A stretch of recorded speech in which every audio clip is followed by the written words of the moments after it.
To understand something complex, it is crucial to first grasp the major elements and how they relate to one another. Then, all of the smaller pieces will fall into place, and the whole thing will make sense. While there's a lot going on in the Bible, the larger story is fairly easy to understand once you know the central plot and the larger sections. Once sin entered the picture, God introduced a plan of redemption by which all of Adam's descendants might be restored to his family through a wounded Messiah, and he later identified the two major eras of the story in the promises to the patriarchs. Along the way, God made covenants with people so that they could know how to relate to him as the larger program unfolded. Let's take a look at each of these. Because they appear so frequently in God's larger program, we need to understand what covenants were in the Old Testament world. A covenant, translated from the Hebrew berit and Greek diatheke, was a solemn blood-sealed agreement between clearly defined parties that established and maintained a relationship between them. Every covenant had several essential features. First, clearly defined parties, those who were officially involved in the covenant. Second, ongoing terms or duties to be performed. Third, there were specific blessings for compliance and curses for violation or abandonment of the covenant. Violations could be repaired by repentance and sacrifice, demonstrating a desire to continue the relationship, while abandonment carried a very heavy price tag. Fourth, a clearly defined oath-swearing ceremony associated with covenant blood, in which the parties entered the covenant and it became binding on them. Fifth, the essential basic elements of the covenant were written down on durable material, metal or stone. This is the covenant document, and it was stored in a safe place for later reference. Sixth, an attitude of covenant faithfulness, chesed, in which both parties were to seek the welfare of their covenant partners. Covenants could be one-sided unilateral promises, or two-sided and conditional, but this could be discerned from the information provided with each one. A broken or obsolete covenant could be replaced by a new covenant, which could include as much from the first one as was still appropriate. But these things are in effect only because they were carried over into the new covenant. Employing the same terminology, this is what occurs when a person writes a new last will and testament.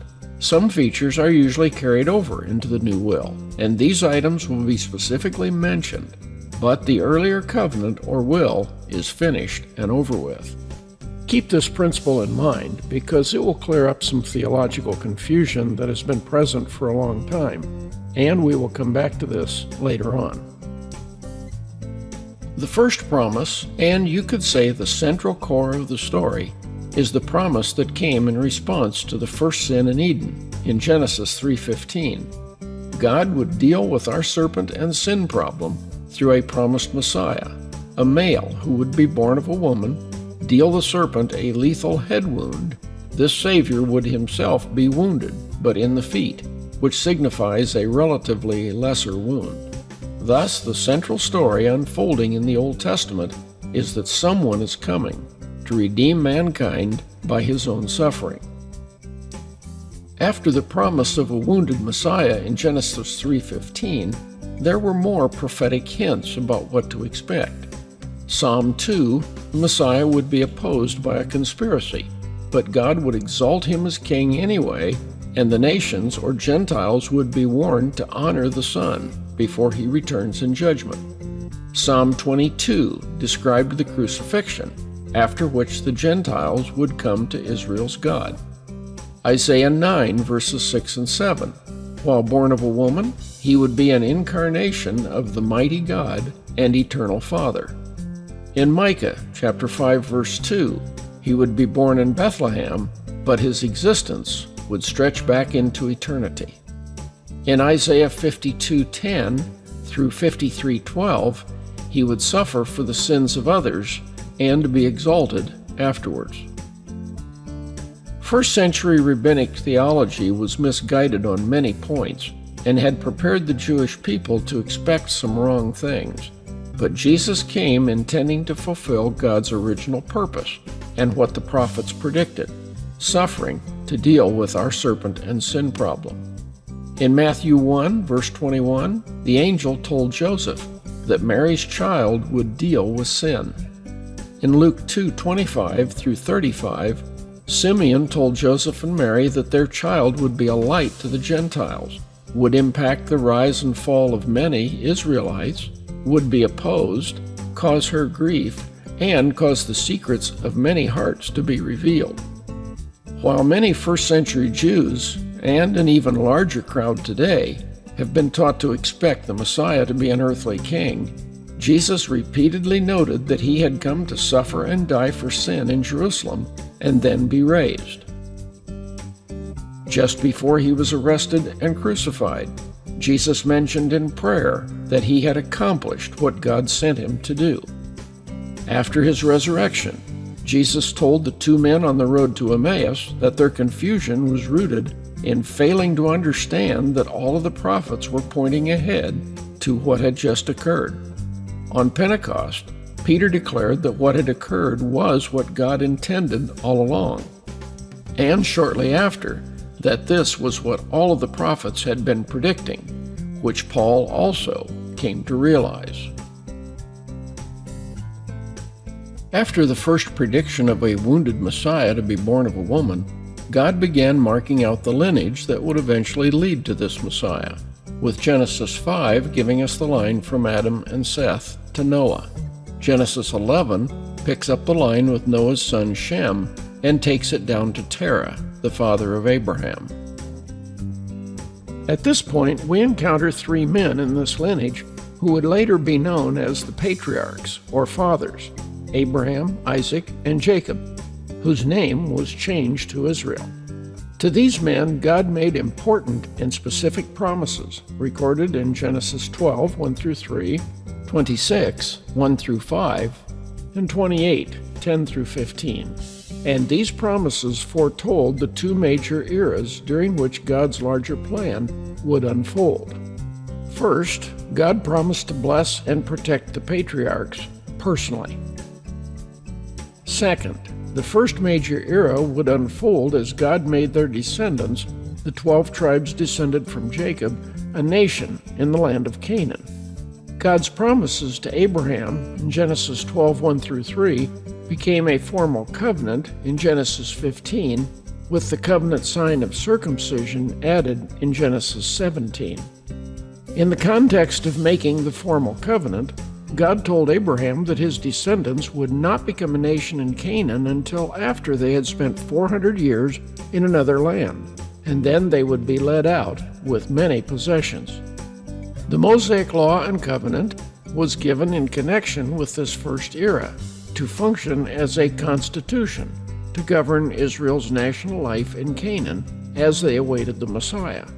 In Galatians 3, Paul explains that the Mosaic covenant was temporarily added to the Messianic promise as a tutor and protector until the Messiah arrived.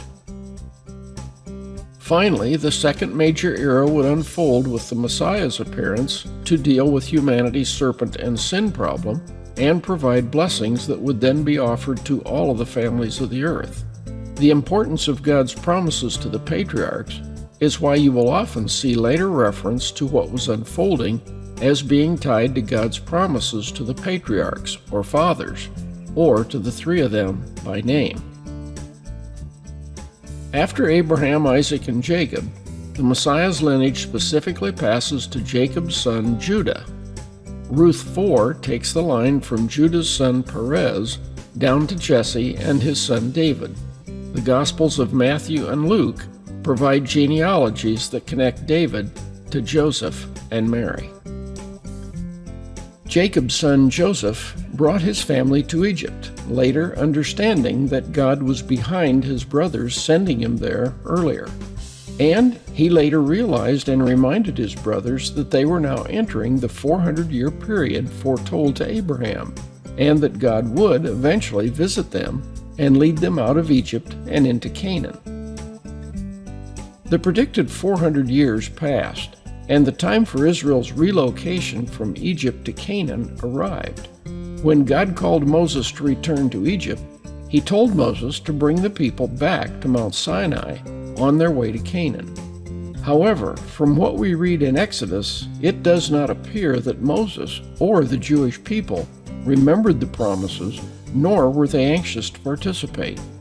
God had prepared Moses for his future task by having him grow up in Pharaoh's household, and then herd sheep in the Sinai wilderness. But Moses offered excuses to avoid returning to Egypt.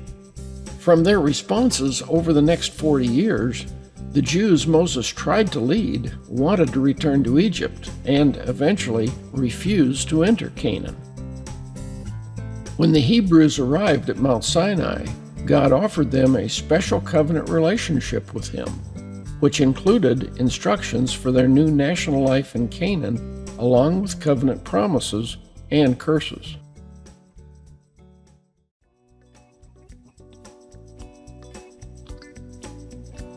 As the descendants of the patriarchs that God had promised to make into a nation, the Hebrews would need a law system to regulate their national life in Canaan. Accordingly, the Mosaic covenant was made only with the 12 tribes of Israel at Sinai, and its earthly blessings were tied to the land of Canaan. As Paul would later note in Ephesians 2:11 and 12, Gentiles were not stated parties involved in that covenant. Although the earlier covenant of circumcision and the Sinai covenant were both open to Gentile believers that specifically sought entrance and were willing to submit to circumcision. The basic covenant document was the Ten Commandments, and these formed the essential core of that covenant. You are to have no God but Yahweh, the God of Abraham, Isaac, and Jacob.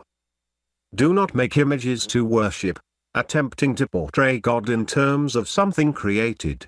Idolatry becomes a corrupting cultural addiction that will negatively impact generation after generation, so avoid it. Do not claim to be Yahweh's people and act in a way that dishonors him. Everyone is to have a scheduled, weekly day of rest, including outsiders and work animals. Honor and take care of your parents. Do not kill innocent humans. Do not commit adultery, for marriage and family are foundational to society. Do not steal what belongs to someone else. Do not give false testimony in a matter of justice. Always speak honestly. Do not desire what belongs to someone else, for this can lead to murder, adultery, and theft. To the 10, Judaism eventually counted another 603 detailed laws recorded in Exodus through Deuteronomy to regulate family relations, crime and justice, worship instructions for the Levites and Aaronic priesthood, food restrictions, health regulations, and even legislation for the monarchy system that Israel would eventually request after they had been settled in Canaan for a while. It was, in effect, a constitution for governing the Israelite nation living in Canaan as they awaited the Messiah. This covenant offered to national Israel an impressive list of blessings, or perks, for living in Canaan and playing a significant role in fulfilling God's larger international redemption program. To understand why Israel's history unfolded as it did, we need to grasp what this covenant offered to Israel, as well as what it would cost them if they rebelled. Here is a summary of the available blessings. Good health and no diseases. No miscarriages for people and animals, or barrenness, but long lives. Blessed life in the city and also the countryside. Healthy children, good crops, and healthy animals. A good and constant supply of food. Safe travel. Deliverance from all attacking armies. All undertakings would be blessed. They would be an established, enduring people. Surrounding nations would respect and fear them. Prosperity, growing families, and growing herds of livestock. Rain when needed and wealth that would allow them to lend to surrounding nations. The leading nation, always increasing. It appears as though God's intention was that if the Israelite nation would have been faithful, He would have materially and physically blessed and lifted up the nation. Israel's neighbors would see and inquire about the blessings, and then Israelites could tell them of Yahweh's goodness and His promise to bring a Messiah into the world to bless all nations. Gentiles could learn about Israel's God and even enter into that covenant. That was the ideal situation. God's ultimate redemption plan involved offering blessings to all the nations. He said this to the patriarchs, "In you shall all the nations be blessed." And the international character of the Messianic age was noted repeatedly throughout the Old Testament writings. Let's consider some early indications of God's desire that all might seek and know Him. When God instituted the covenant sign of circumcision, He told Abraham to circumcise and include his many servants who were not his descendants, which is significant since we know from Genesis 14 that he could field 318 fighting men.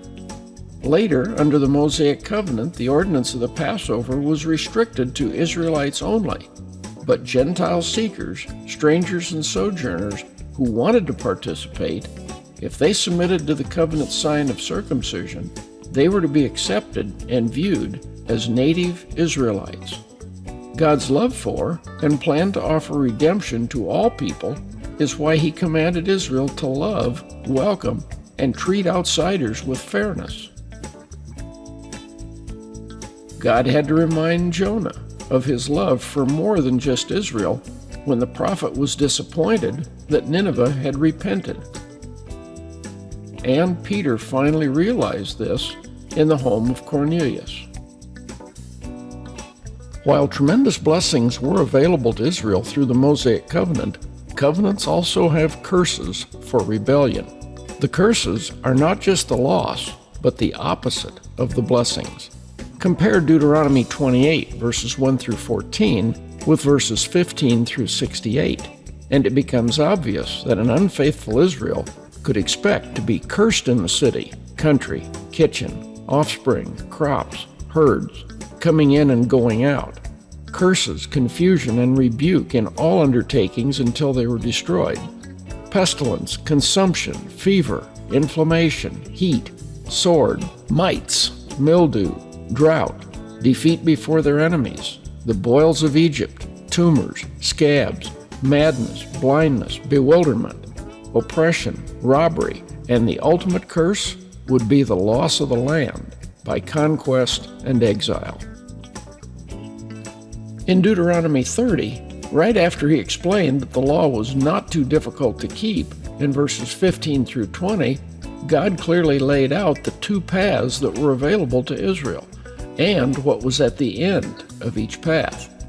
Obeying the covenant would result in life, prosperity, and blessings. On the other hand, disobedience and worshiping other gods would cause the nation to perish and be removed from the promised land. They were urged to choose life. This choice between two paths in life, either seeking the things of God or pursuing life only focused on one's appetites, desires, and accomplishments, appeared very early with Cain and Abel. In spite of the earthly perks they were offered for seeking God, national Israel, like Cain, tended to view life and the law from the perspective of their own appetites and desires. It is what Paul will later discuss in terms of one's life either being focused on the fleshly things or the spiritual things, and that choice determines how a person or a nation will live. Rather than Israel's faithfulness, causing them to be lifted up as a light to surrounding nations about the greatness of their God, their perpetual unfaithfulness would lead to God's name being profaned in surrounding nations.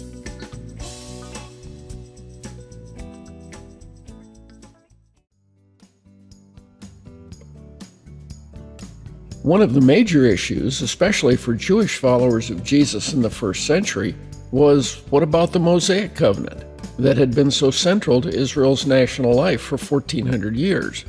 New Testament letters such as Romans, Galatians, and Hebrews were primarily written to address this concern. First, the basic principles for covenant should have answered the question, and this is why listening to Jesus and his authorized spokesman, the apostles, is so important. When a person writes a new last will and testament, or covenant, to replace an earlier one and make some changes, once ratified, the new covenant is in effect, and the old one is done. Totally.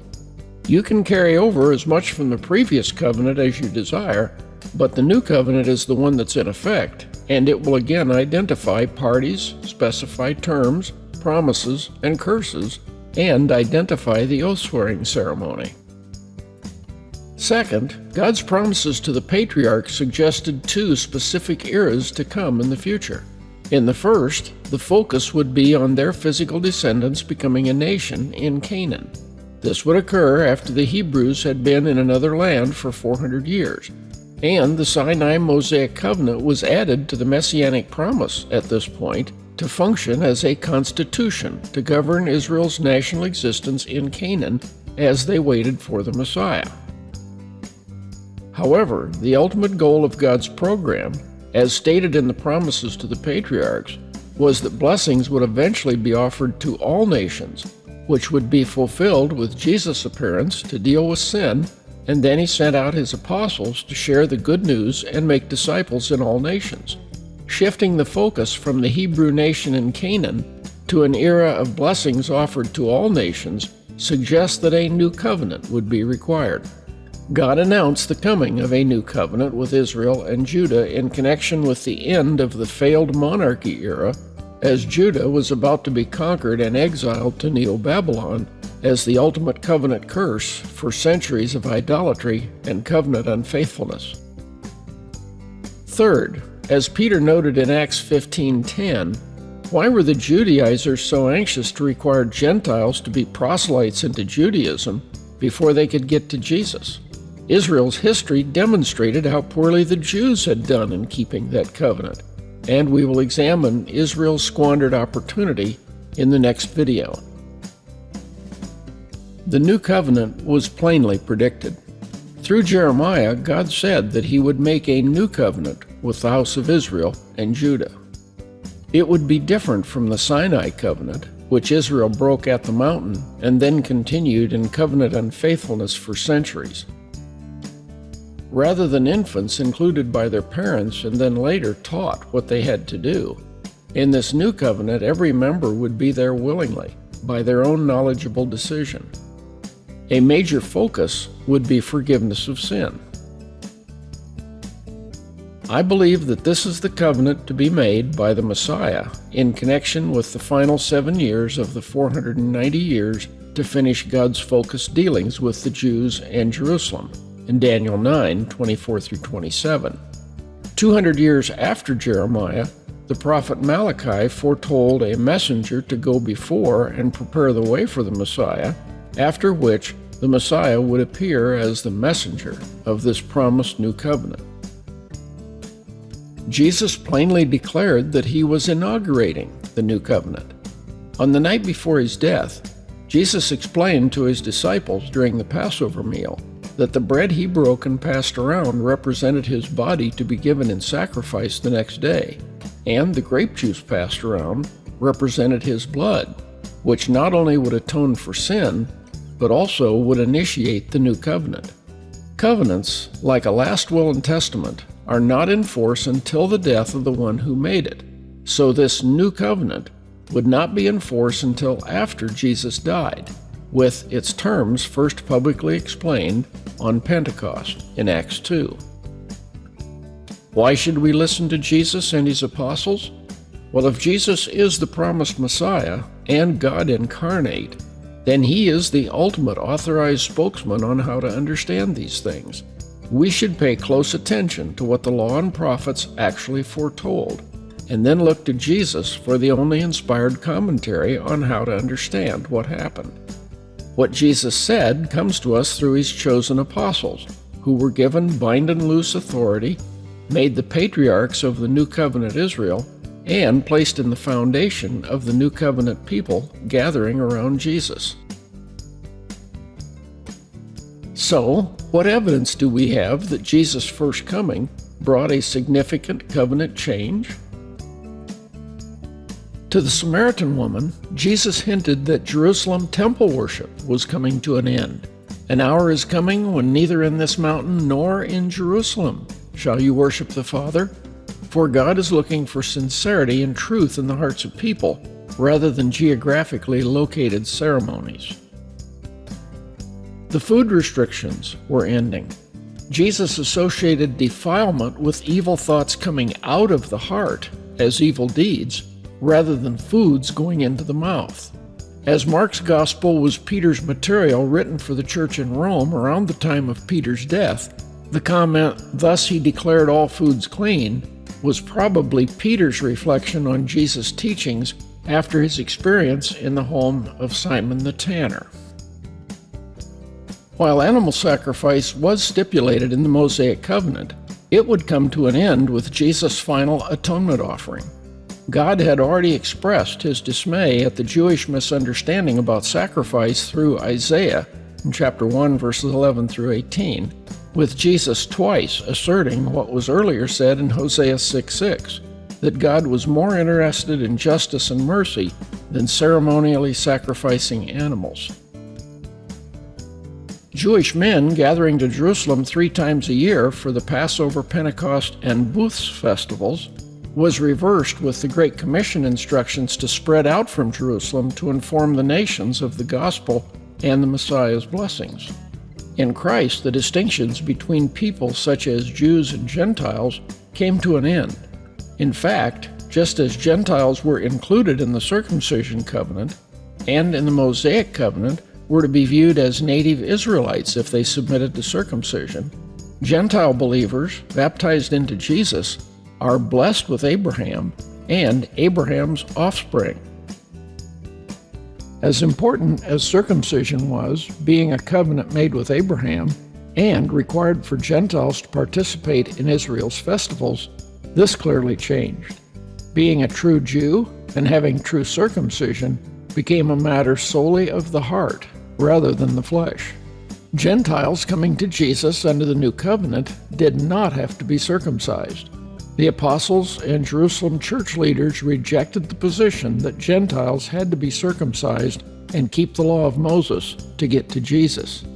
Paul told the Corinthians to remain in the condition they were in when they embraced the gospel. If circumcised, don't have an operation to reverse it. If uncircumcised, remain that way. Fleshly circumcision no longer means anything spiritually.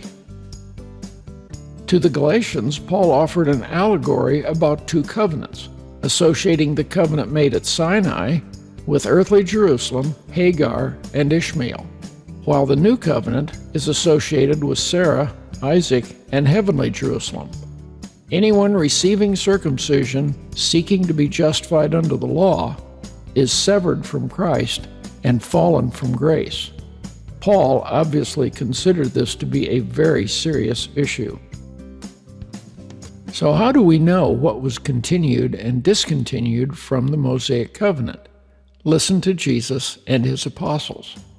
In Acts 15, the Jerusalem conference met primarily to deal with this issue. They rejected the view that demanded Gentiles be circumcised and keep the law, and concluded that only 3 things from the law needed to be continued: abstain from idolatry, sexual immorality, and intentionally eating blood. There were instructions about not requiring or judging Gentile believers concerning Sabbath days or food restrictions. As for the Decalogue or 10 Commandments, the core of the Mosaic covenant, we do find 9 of the 10 Commandments restated, carried over, and even deepened in the New Covenant. Worship God only. Do not make or worship idols.